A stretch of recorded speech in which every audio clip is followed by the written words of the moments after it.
नाम लिखा दीजिएगा, बाकी तो अच्छी बात आप सबको। चलिए, मंगलम भगवान वीरो मंगलम गौतमोगणी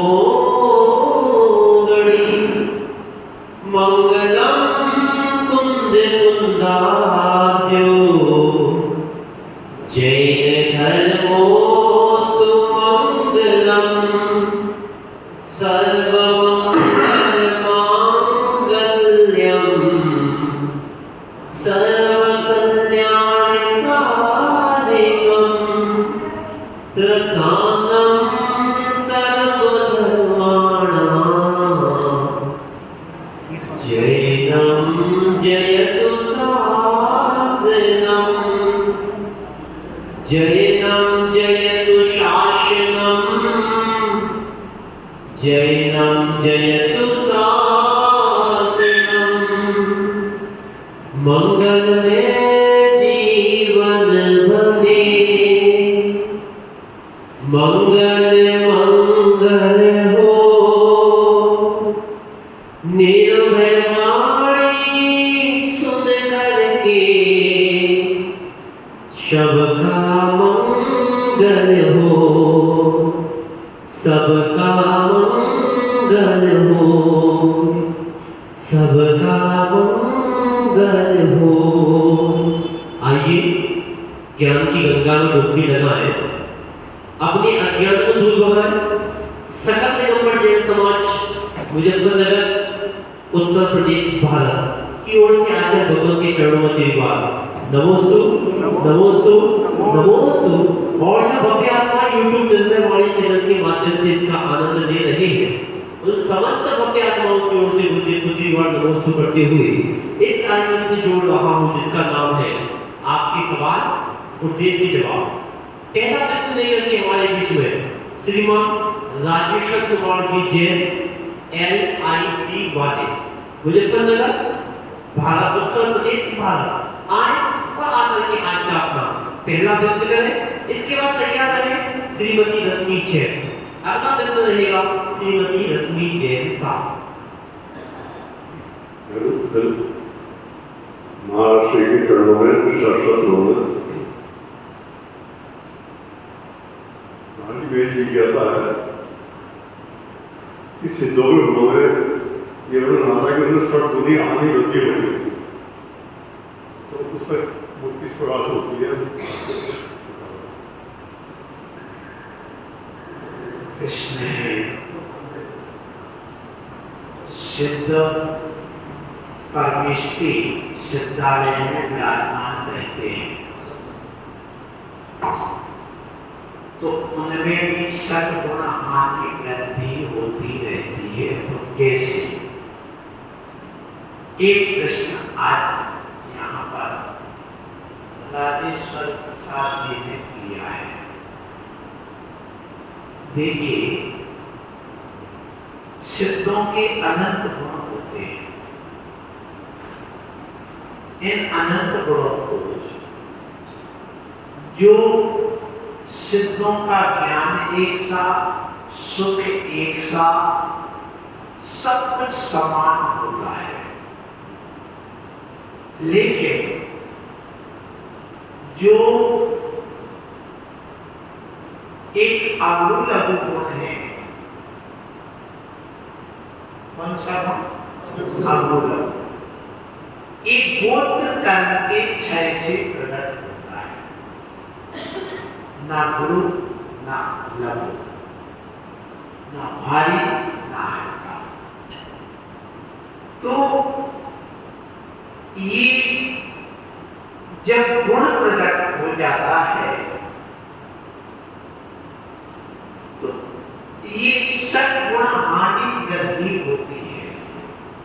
यदि सद्गुण हानि वृद्धि ना हो तो वीडियो की तरह नहीं, कैमरे की तरह भगवान का ज्ञान होगा। सद्गुण हानि वृद्धि के माध्यम से जैसे वीडियो कैमरा यहाँ लगा है, उस वीडियो कैमरा में निरंतर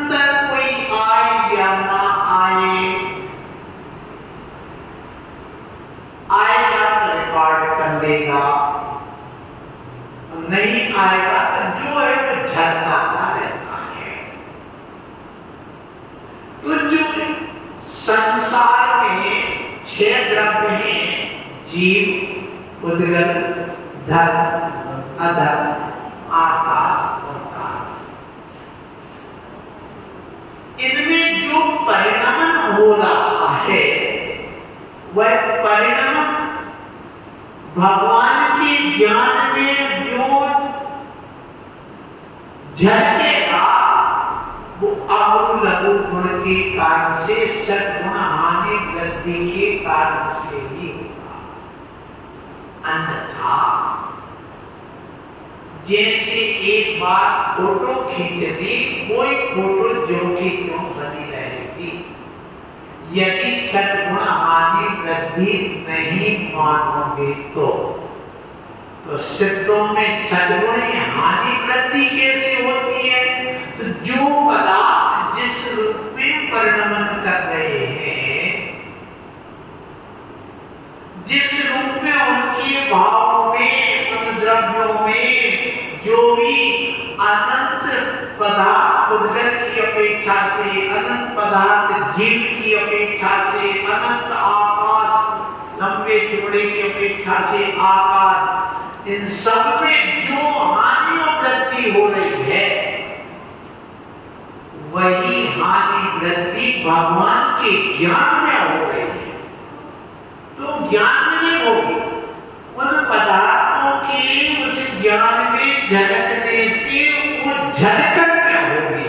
भगवान का ज्ञान तो जो करते लेकिन पदार्थों का जो झलकन होता है, झलकना होता है जानना और देखना, क्योंकि भगवान ज्ञान गुण से जान रहे और दर्शन गुण से देख रहे। तो ये जानना और देखना जो भगवान के ज्ञान में झलकन के रूप में हो रहा है वही सद्गुण हानि वृद्धि मानी जाती है उस ज्ञान में। जैसे कि कैमरे में निरंतर आ रहा वीडियो कैमरे जो तुमने लगा रखे हैं, सीसीटीवी कैमरे, उनमें निरंतर हो रहा है उसका परिणाम। जैसे सीसीटीवी कैमरे में परिणाम निरंतर हो रहा है वो वही का वही है। आपका स्क्रीन वगैरह जो की जो है उसी प्रकार भगवान की वह ज्ञान दर्शन अनंत जो के तो हो करके भी वो जो उन पदार्थों के झलकन में परिवर्तन हो रहा है यही उसकी सद्गुण हानि वृद्धि है। अगला प्रश्न लेकर के हमारे पीछे श्रीमती रश्मि जैन, साकेत नगर, मुजफ्फरनगर, उत्तर प्रदेश, भारत। आज और आकर के हम अपने कर्मों पे कैसे विजय प्राप्त कर सकते हैं? क्या हम अपने कर्मों पे कैसे विजय प्राप्त कर सकते हैं? कर्मों पर विजय कैसे? कर्मों पर विजय प्राप्त करने के लिए सबसे पहले अपने भावों को, अपने इंद्रियों को वश में करना होता है। कर्म के उदय को हम नहीं रोक सकते हैं, लेकिन कर्म के उदय में हम पुरुषार्थ पूर्वक अपनी इंद्रियों को रोक सकते हैं। हम अपने मन को रोक सकते, इसी का नाम मोक्ष पुरुषार्थ है।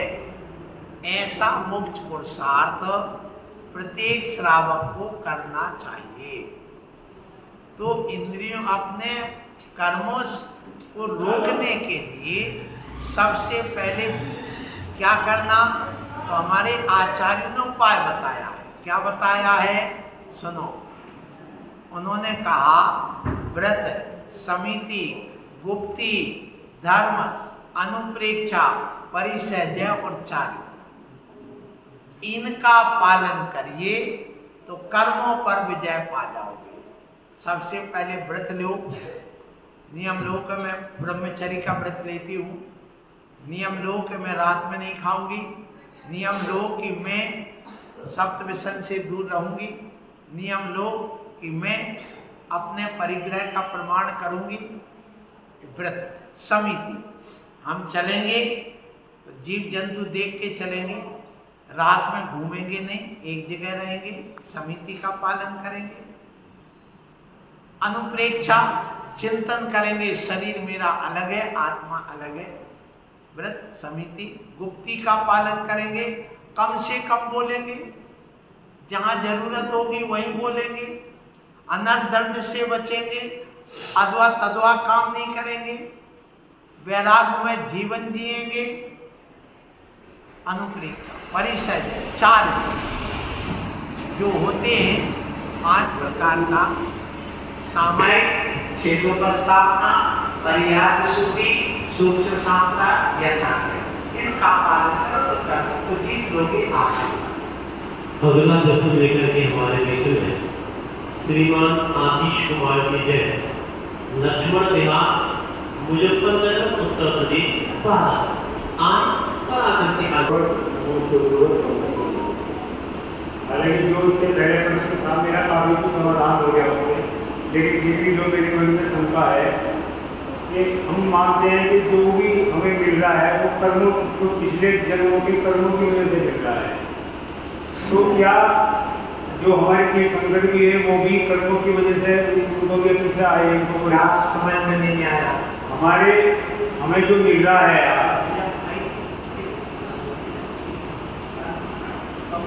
हमें जो मिल रहा है यार, हमें कर्मों की वजह से मिल रहा है।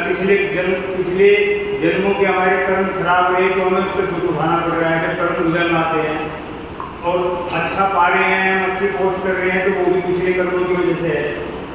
तो क्या उन कर्मों को जो तीर्थंकर भी काट नहीं सके, उनके भी उन्हें में है?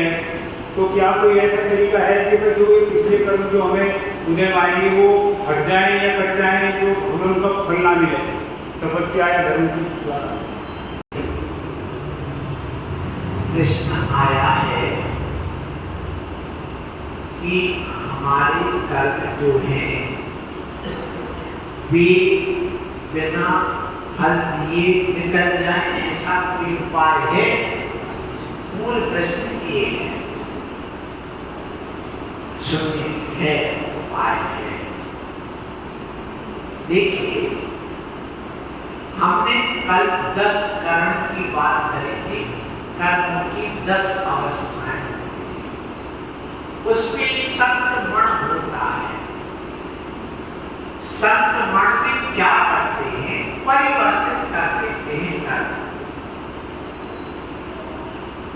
उदयाभावी क्षय कर देते हैं। उदयाभावी क्षय का अर्थ कि वो उदय में ना आए, उसके पहले ही सब काम नष्ट कर दिया। इस प्रमुख संक्रमण आदि करते हैं। अब इस सैद्धांतिक विषय है, थोड़ा सा कठिन लगेगा, लेकिन हम एक उदाहरण से समझा देते हैं। देखिए, एक बम्ब है, वो कर्म का बम्ब है, एटम बम या कोई भी बम अपन दे, वो फूटे बिना ही उसको नष्ट करना है, डिस्चार्ज करना है। तो पानी में डाल दो तो क्या होगा? तो जो उसमें RTX वायु भरी वो गल जाएगी और वो जाएगा नहीं, फूटेगा नहीं। इसी प्रकार हम जो भी कर्म का उदय है, उस कर्म के उदय में हमारे अंदर जो सत्ता में बैठे हुए कर्म हैं, उन कर्म को हम अविपाक निर्जरा करते हैं। एक सविपाक और एक अविपाक निर्जरा का है जो कर्म अभी उदय में नहीं आने वाले हैं, उन कर्मों को समय के पहले ही उदय में ला और ला करके उन कर्मों को एक कर्म से दूसरे में परिवर्तित कर दे। जैसे मिथ्या कर्म है, उस मिथ्या कर्म को हमने टुकड़े बना दी और सम्यक प्रकृति में परिवर्तित कर दिया, तो वह कर्म उदय में आएगा तो एक तो कम फल देगा। मिथ्या को हमने सम्यक प्रकृति में कन्वर्ट कर दिया तो मिथ्या कर्म फल नहीं देगा। दूसरा, जो हमारे कर्म सत्ता संस्था में बैठे हैं उनको हम संक्रमित कर देते हैं, माने एक दूसरे में परिवर्तन करके, जैसे अनंतानुबंधी कसाय है, उसको हमने जब सप्तम स्थान में आ गए तो उसको हमने सर्कुलर रूप में परिवर्तन कर देते हैं, तो वो हमारे लिए अनंतानुबंध उदय में नहीं आएगी, सर्कुलर के रूप में उदय आएगी। उसका हमने वही सत्ता में नष्ट कर दिया, किसको? अनंतानुबंध। तो बिना फल दिए ही वह अंदर अंदर नष्ट हो जाती। इसलिए सुन लो, जो हमारा अनंत संसार बैठा है, जब सम्यक दर्शन की प्राप्ति हो जाती है वह चुल्लू वर्तमानी अर्थात अर्थ उद्गल परावर्तन काल के बराबर बचती है। और जो अनंत भाव तक देने वाली, अनंत काल तक वो अनंतानुबंधी कसाई तीन दुख देने वाली, वो अंदर सत्ता की सत्ता में नष्ट हो जाती है। ये सम्यक दर्शन का प्रभाव होता है। इसलिए भी हम सम्यक को प्राप्त करके उस अनंतानुबंधी को बिना फल दिए नष्ट कर सकते हैं। जब मुनि बन जाते हैं तो प्रत्याख्यान को भी हम बिना फल दिए नष्ट कर देते हैं। फिर जब वेद कर्म का उदय होता है तो उसको भी हम अपने कंट्रोल में कर देते हैं, शुद्धोपयोग में, और वो हमें फल दिए बिना ही अंदर अंदर नष्ट हो जाती है। इसलिए ये भी संभव है, और इसकी संभव करने के लिए तब सात निर्जलाचार तब करना पड़ेगा। और यही जो सूत्र बताया था, व्रत, समिति, गुप्ति, धर्म, 10 धर्म, अनुपेक्षा, परिचय और चार, इनको अंगीकार करने से भी अंदर अंदर सत्ता में नष्ट हो जाते, वही हम लोग कर रहे हैं। अगला प्रश्न लेकर के हमारे बीच में श्रीमती सुधा जैन उपस्थित हो रही है। आए आकर के श्रीमती सुधा जैन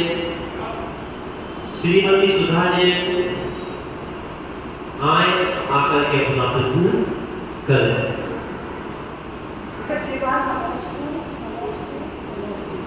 महाराज श्री मेरी शंका है, जो हमारे क्षेत्रों पर, मंदिरों पर मुस्लिम, हिंदू, जाति वाले आज चर्चा कर रहे हैं, हमें मंदिरों को कैसे बचाया जाए, उनसे कैसे बचाया जाए? क्या हमारे जिनालय, मंदिर, बेटियां, इन पर अन्नमती लोग अधिकार जमा करके उनको अपने वश में कर रहे हैं और हड़प रहे हैं, परिवर्तन कर रहे हैं। इसको कैसे बचाया जाए? तो लोकतंत्र है, लोकतंत्र में जिसकी लाठी उसकी भैंस, अर्थात जिसकी जनता उसकी सरकार। तो सबसे पहले तो एक दर्जन बच्चे पैदा करो,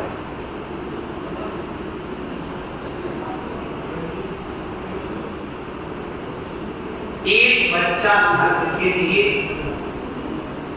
जो मुनि बने, क्षुल्लक कीलक बने, पंडित बने, विद्वान बने, मंदिर में पुजारी बने, क्षेत्रों पर तुम्हारे अपने बेटों को पुजारी बना के रखो। इंजीनियर नहीं, क्या बनाना? पुजारी। हम 20,000 रुपये वेतन दिलवा रहे हैं। क्या तुम अपने बेटे को पुजारी बनाने को तैयार हो? क्या तुम अपने बेटे को वहां धर्मात्मा बना के मुनि बनाने को तैयार हो? क्या वहां पीठाधीश बनाने को तैयार हो? आज विहार कराने वाला एक लड़का नहीं मिलता। चलो, तो इन क्षेत्रों को बचाने के लिए जब तक हमारी आबादी नहीं होगी, तुम बना भी लोगे, अस्पताल खोल लोगे, दवाई कौन कराएगा? मंदिर बना लोगे, पूजा कौन करेगा? ये देखा जाएगा। इसलिए आबादी सबसे पहले जरूरी है। जनशक्ति सबसे बड़ी शक्ति होती है। हमारी जनशक्ति नहीं है, पहले जनशक्ति बढ़ाओ। दूसरा, धन शक्ति वो भी हमारी नष्ट हो रही है। फिर इसके बाद पद शक्ति, सत्ता शक्ति, वो भी हमारे पास एक भी अभी सांसद नहीं है। क्यों नहीं है? क्योंकि हमारे बहुमत नहीं है। आज अल्पसंख्यक में भी अल्पसंख्यक है। मंदिर बचाना तो ठीक है, आज घर नहीं बच रहे। सबके घर में बुढ़ा बुढ़ी एक बचे और सब गायब है। जैसे तुम्हारे लिए विषय भोगों से कोई ने हाथ नहीं पकड़ा भोगने से, उसी प्रकार बच्चे पैदा करने से भी कोई ने हाथ नहीं पकड़ा। तुम्हारा ब्रेन वॉश हुआ है और तुमने सोच बना ली बस बच्चा एक ही अच्छा।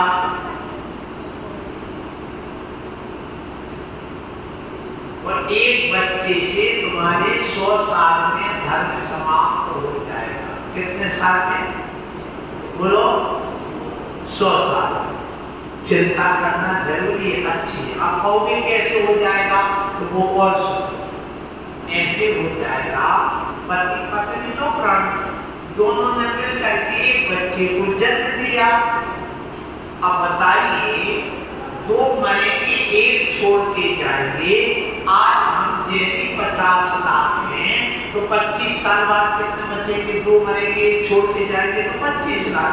25 लाख बेटा बेटी बड़े हो करके 25 साल में शादी करके एक बच्चा पैदा करेंगे। 2 मरेंगे, एक छोड़ के जाएंगे। 50 साल में कितने बचेंगे?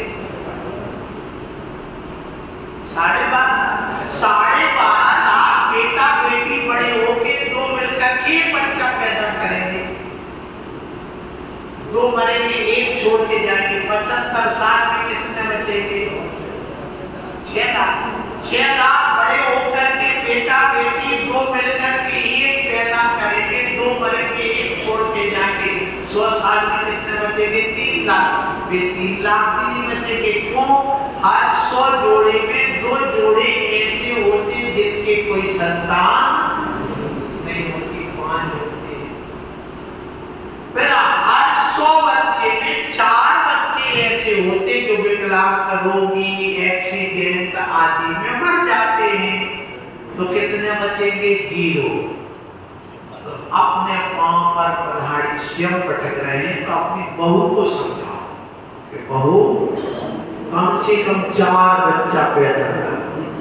हे बेटा 8 बच्चे पैदा कर तो धर्म बचेगा, संस्कृति बचेगी, नहीं तो नहीं बचेगी। आज का कार्यक्रम यहीं पर समाप्त हो रहा है। कल फिर उपस्थित होंगे नए प्रश्नों के साथ। तब तक के लिए आप सबसे गुरु का साथ, हमारा साथ। घड़ी भी कह रही है कि बज रहे हैं 7:15, इसलिए हमारा तुम्हारा साथ इतना ही था। सुनते रहे, सुनाते रहे, आते रहे, सबको बुला के लाते रहे और निर्भय वाणी का आनंद ऐसे ही उठाते रहे।